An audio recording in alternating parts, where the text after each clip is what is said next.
Parthenium কথাটো এইটো এটা বহুত ডাঙৰ পুৰণা প্ৰব্লেম, কিন্তু আমাৰ ইয়াত ইমানেই বাঢ়িছে, লাষ্ট বিশেষকৈ 25ৰ পৰা মই দেখিলোঁ বহুত বাঢ়িছে। ইয়াৰ কাৰণটো মই পাৰ্থেনিয়ামৰ গুটি থকা মাটিখিনি আনি হাইৱে আনি পেলাই ৰাস্তা কিনাৰে কিনাৰে দিওঁতে সেইকাৰণে বাঢ়িছে। আৰু বাঢ়ি ইয়াত আমি যিহেতুকে ইগন'ৰ কৰাৰ কাৰণে এইটো গোটেই পথাৰলৈ গুচি গৈছে। বহুত জেগাত মই দেখিছোঁ যে এইখিনি পথাৰত হৈছে, আৰু সেইটো এটা ভয়াৱহ কাৰণ হৈছে।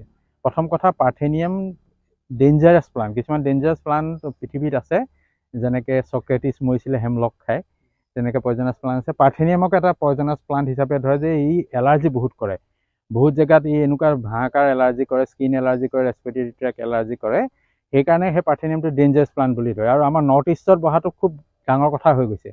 এজন ৰিচাৰ্চাৰে মোক জনাইছে যে কথা আছে যে জলবায়ু পৰিৱৰ্তন যেতিয়া হ'ব, টেম্পাৰেচাৰ যেতিয়া বাঢ়িলে আমাৰ ধৰক অসমতকৈ দিল্লী হওক, বিহাৰ হওক বা ৰাজস্থান হওক, তাৰ এভাৰেজ টেম্পাৰেচাৰটো বেছি এনেই। আৰু বাঢ়িলে তাহাঁতৰ কি হ'ব, পাৰ্থেনিয়াম মৰিব, ইমান বেছি টেম্পাৰেচাৰ ল'ব নোৱাৰে। কিন্তু আমাৰ ইয়াত সেইটো তাহাঁতৰ কাৰণে উপযুক্ত টেম্পাৰেচাৰ হ'ব।